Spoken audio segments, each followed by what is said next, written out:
Olá, assinante da TV Destaque. Estamos dando início a mais um programa Direitos e Deveres, Cidadania em Ação, na companhia, hoje, da doutora Rosana Aparecida Valdeirão de Lima. Temos no nosso apoio, na parte técnica, Fábio Gerson Mantovani, Fernando José e, na coordenação geral, o nosso amigo Geraldo Júnior. Nosso programa é exibido nos domingos às 22 horas, repetido nas terças-feiras às 7h30, podendo também ser acessado pela internet, pelo endereço d11.com.br. Doutora Rosana, hoje temos um entrevistado muito especial. Todos nós sabemos de que a Ordem dos Advogados do Brasil é uma das principais entidades civis que tem um compromisso muito firme em prol da cidadania, que é um dos objetivos finais do nosso programa. E uma história de lutas intransigentes em defesa das liberdades individuais e coletivas, notadamente em momentos históricos em que tivemos regimes ditatoriais, regimes de exceção, que impuseram a restrição da liberdade que tanto prezamos. Por gentileza, apresente o nosso entrevistado e faça a nossa primeira pergunta. Ok, doutor.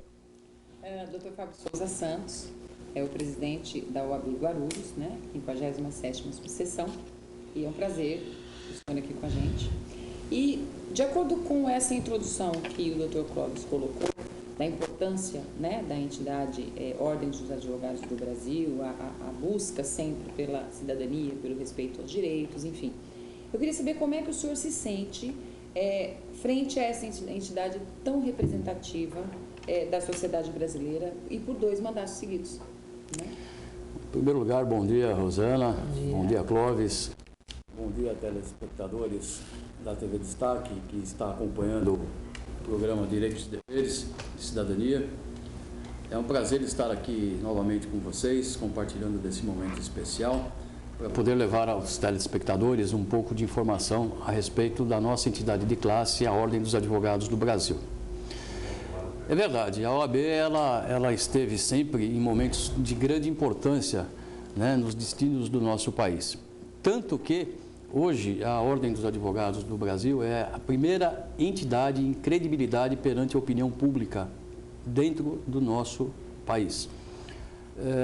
Eu estou terminando o meu 2º mandato à frente da OAB Guarulhos, 57ª subseção, que é a 4ª subseção maior do estado de São Paulo. Das 231 subseções, é a 4ª maior subseção, onde congregamos hoje quase 6.000 advogados inscritos na nossa cidade. E estamos vivendo momentos de muita conturbação, de muita polêmica, em razão de muitas coisas que vêm acontecendo em nosso país. E entre elas, a questão da nossa política, dos escândalos que rotineiramente, diariamente, estão estampados nos noticiários envolvendo políticos, gestores públicos, né? Isso nós vemos com muita tristeza, com muita preocupação. E vem num momento onde se fala em reforma política, né? Eu acho que, de fato, essa reforma ela tem que acontecer. Não só política, mas muitas reformas, né? E entre elas a reforma conceitual, a reforma educacional, a reforma no modo de pensar para ver um país diferente. Então, é momentos de mudança. O Congresso está em vias de aprovar mudanças na forma de escolha dos candidatos que representarão a sociedade perante o Legislativo, perante o Executivo, e parece-me que já está em vias de votação na Câmara, depois vai ao Senado, alterando-se para os mandatos, ao invés de 4 anos, passa a ser de 5 anos, né? E uma diferença é que o mandato dos senadores, ao invés de diminuir, parece-me que vai aumentar também. Quer dizer, consertam uma coisa... Pequeno, né? Exato, 8 anos, 8 anos, afinal passa rápido, né? Passa rápido. Mas isso é importante que alguma coisa aconteça em nosso país. Mas mais do que isso, nós, enquanto eleitores, cidadãos, nós precisamos mudar também, fazer uma reforma dentro da nossa concepção enquanto cidadão, enquanto ser humano.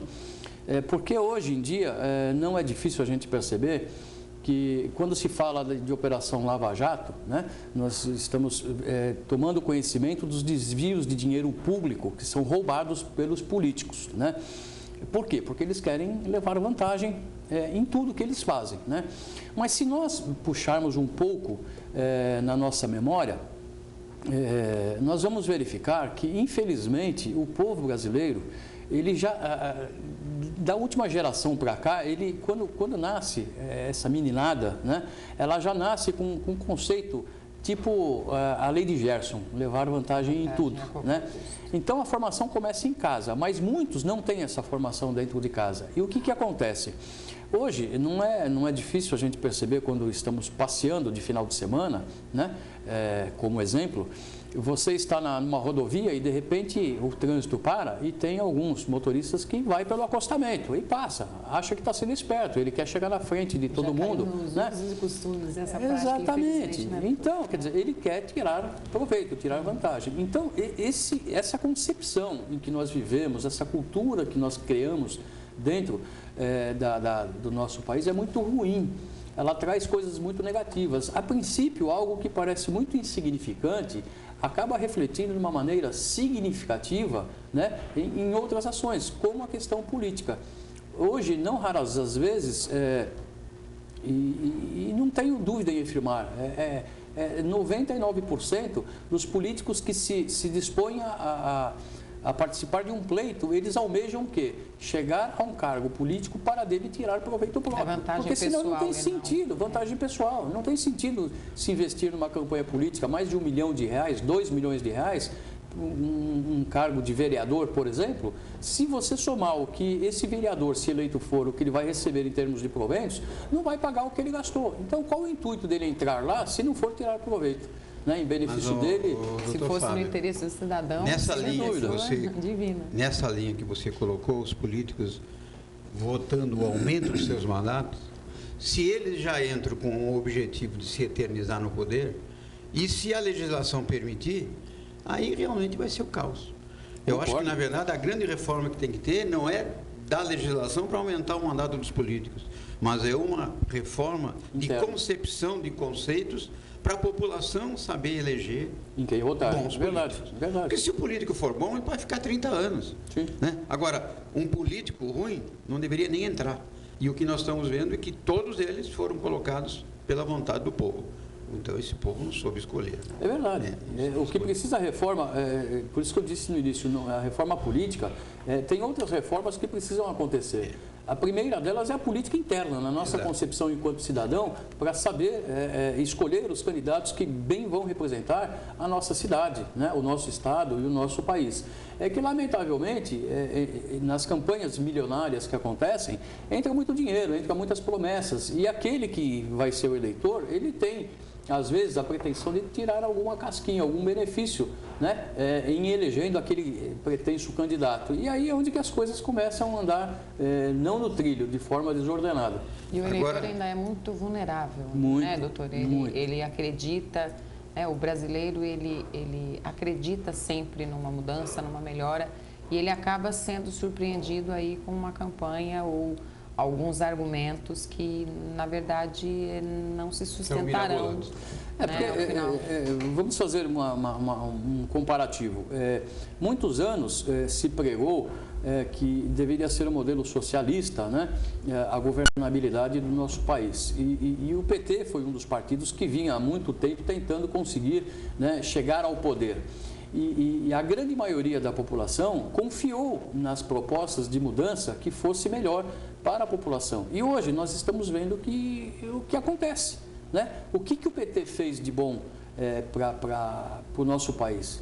Desculpa, alguma coisa faria o PT ou qualquer outro partido político, mas o que mais se acontece são os escândalos aí que nós estamos vendo diariamente de corrupção, de desvio de verbas, de condutas ilícitas por parte de políticos que estão, né, representando a sociedade. Então, isso acaba sendo um balde de água fria em todos nós.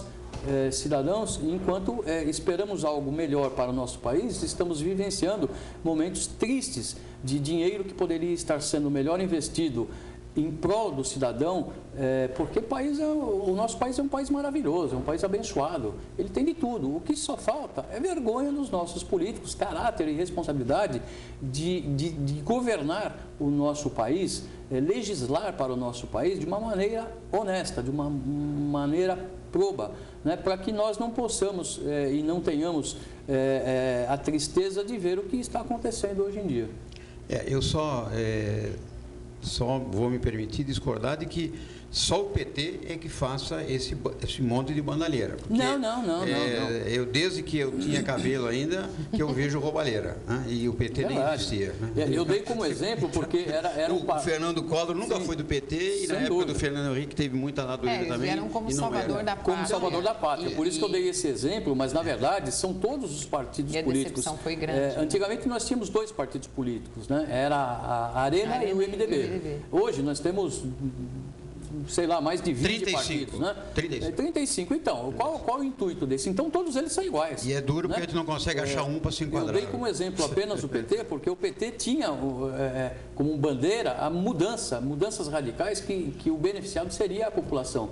Mas, na verdade, ele também não governa sozinho, porque tudo passa por projetos pela Câmara dos Deputados e lá é bem mesclado. É tudo farinha do mesmo saco. E é como o doutor Fábio colocou no início, quer dizer, via de regra, sempre sem querer generalizar, mas via de regra, aquele que se propõe a um cargo político, ele vem muitas vezes com o intuito do proveito pessoal. Então, independentemente do partido, eu acredito que a mudança, ela não precisa necessariamente ser do político.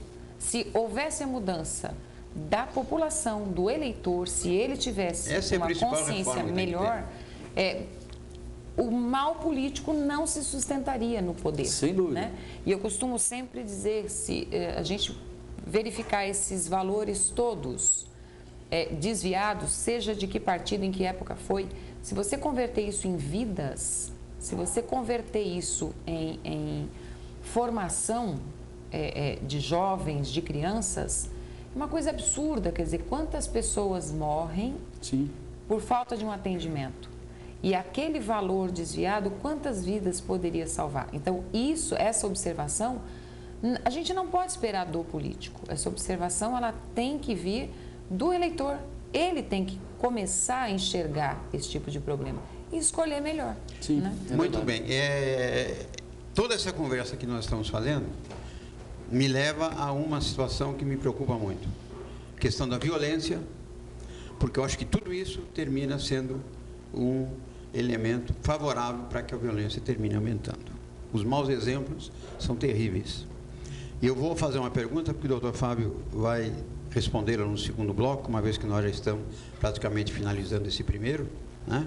A questão da discussão muito intensa atualmente da diminuição da idade da responsabilidade penal, né, dos jovens. Né? Hoje, 18 anos, uma boa parcela da população, movida por uma campanha muito bem arquitetada por alguns meios de comunicação, né, estão convencendo de que a diminuição da pena vai acabar com a violência.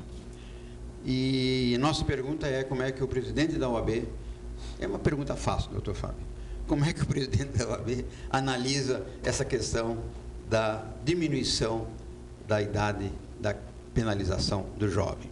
Nós vamos para o nosso próximo bloco, agora depois o doutor Fábio vai responder. Lembrando o seguinte, telespectador, quiser fazer uma sugestão, fazer uma crítica, nos propor uma pauta para uma próxima discussão, por favor, faça esse contato através do e-mail direitosideveres.tvdestaque@proleges.com.br. Aguardamos a sua mensagem, vamos a um breve intervalo.